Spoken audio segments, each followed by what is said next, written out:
y'all, happy Sunday. Welcome back to the channel. Thank you always for your support. Listen, y'all, I just want to come on really quickly. First of all, I hope you're doing well. I hope your family is doing well. And as I always say, I want to say thank you so much for your support. Okay, I'm out and about. I'm headed somewhere. I forgot to put my earrings on, y'all, but hey, that's okay. Listen, pay attention to this message, okay? You see the title of this video, Competing for Food. Now, at the time of this video, this is the time of year, first of all, where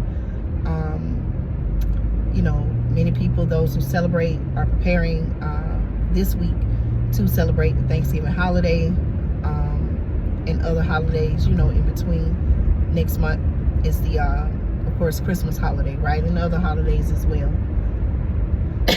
This is also the time of year, y'all, where there was just one recently in the community, and there have been many other food giveaways, right?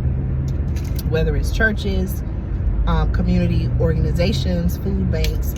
Normally, this is the time of year where, you know, people, whether it's first come, first serve, or you have to register, there are people who are giving food to those in need, families, men, women, and children, right?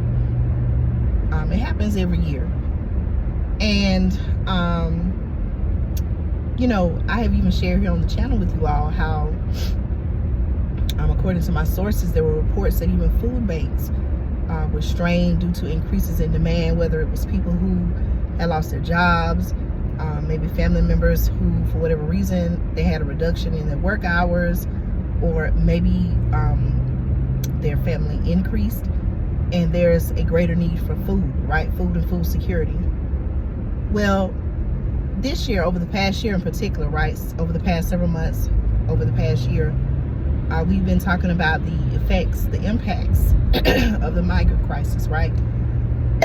I want you to think about this, y'all. What if, and this is actually going on, okay? You can do your research on this. It's happening in New York City to be exact. And I have another video coming out speaking about the migrant crisis in New York City. What if this particular year, right? Because we know there have been many thousands, tens of thousands of migrants coming, crossing our border,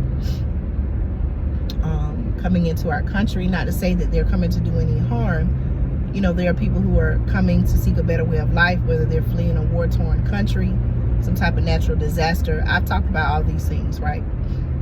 But imagine, okay, this time of year, right, when American citizens, right, born here, raised here, paying taxes here,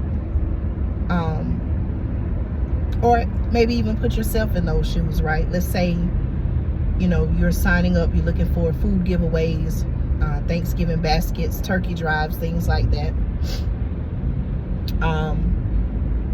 But there's a little more competition this year. Maybe they have placed you on a wait list. Maybe you can't get it at all. Maybe you're not a priority group due to more migrants being on the list and in need as well. Okay, how would you feel about that?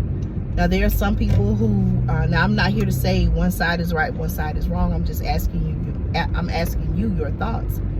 But there are people in that exact same situation now, and tensions are rising. Okay, so much so that there was one community organization that actually hosted a dinner where people could come and get free food, and there was a fight there. Okay, there was a fight that broke out. So again, y'all, I'm asking the question, and I'm saying what if, but it's actually happened. What if in your own local community, right, there was a little more competition this year for food when it comes to food pantries, food basket giveaways, food drives? How would you feel about that? Do you feel, would it be right to take away from you, to take away resources from you and your family or other families in your community to feed those in need who may not be from your particular area? Think about how you would feel in that situation. It's a very, you know, tough topic to maybe discuss or share your thoughts on. But those are some things, very real things that people are dealing with right now here in our own country, New York City to be exact, as well as there may be other areas as well. Okay, I've also talked about the migrant crisis and its impact on Chicago and the residents of Chicago. Please stay tuned. I'm going to bring you an additional video. Okay, I'm going to actually sit down with my computer in front of me, because I need you to hear this information about what's going on with the migrant crisis and how it is now affecting New York City in an entirely different way. And again, y'all, it's not to scare you. It's not to cause you to panic, but I want you to look at all of these situations, things that I talk about, and ask yourself, okay, could this be something that could happen in your local community? Okay, what are you going to do about it? All right, talk to y'all soon.